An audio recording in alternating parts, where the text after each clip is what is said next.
The blazing Middle East is a region on the brink of full-scale war. We are monitoring the developments. Less than an hour ago, the Israeli army reported that over 100 missiles were launched at the north of the country from Lebanon. It is also known that Tel Aviv may retaliate against Iran in the coming days.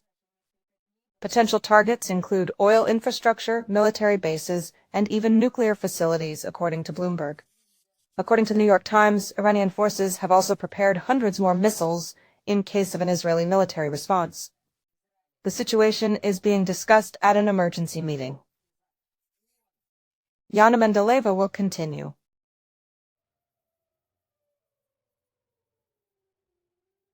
Sirens, explosions, and a sky filled with deadly shooting stars. Hundreds of ballistic missiles pierced the Iron Dome. Iran kept its promises.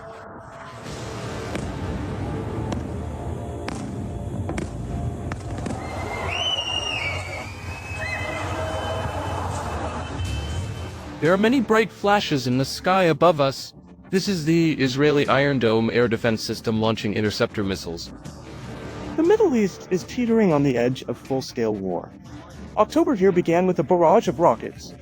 It was a retaliatory strike in response to the assassination of the Hezbollah leader, the head of Hamas's political bureau, and the deputy head of the Islamic Revolutionary Guard Corps. Iran attacked Israel. This action was taken to protect the interests and citizens of Iran. Let Netanyahu know that Iran is not a warring party, but it firmly opposes any threat. This is only part of our strength. Do not engage in conflict with Iran. The attack has already been called the largest in history. According to Iranian reports, 90% of the missiles hit their targets. Among them are important military facilities. A mass of videos on social media, broadcasts of strikes on large screens throughout Iran. All this indicates a serious psychological attack. Thousands of eyes turned to the night sky. Israelis looked up with horror in their eyes.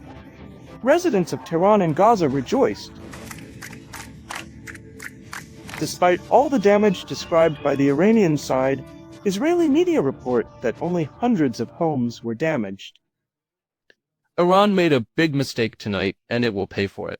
The Iranian regime does not understand our determination to defend ourselves and take retaliatory measures against our enemies. Biden convened an urgent meeting at the White House due to Iran's missile strike on Israel, ordering the U.S. military to support Israel in defending against attacks from Tehran. Iran is not only a threat to Israel. Iran is a threat to American personnel in the region, American interests, and innocent civilians throughout the region who suffer at the hands of Iran-based and Iran-supported terrorist organizations. The bias in Western politicians' statements regarding the Middle East conflict is easy to notice. They only condemn Iranian aggression. The U.S. skillfully uses situations of various instability and turbulence in different parts of the world, including the Gaza Strip and the Middle East.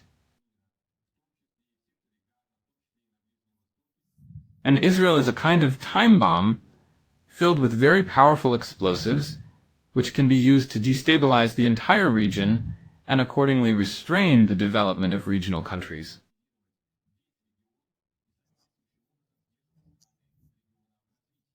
Stopping the bloodshed and resolving the conflict is simply not profitable for the West. Iran's spiritual leader is convinced that military conflicts in the Middle East will end when the U.S. and European countries leave the region. Recently, there was a terrorist act that shocked the whole world. And the Israelis killed Hassan Nasrallah. But this was actually the point that, so to speak, overflowed Iran's cup of patience in the situation.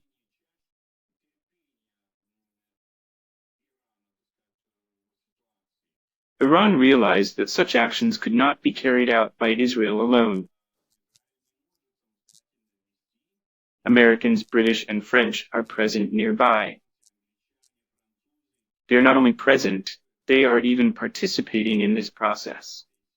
And there was no talk of a ceasefire in Gaza during this time.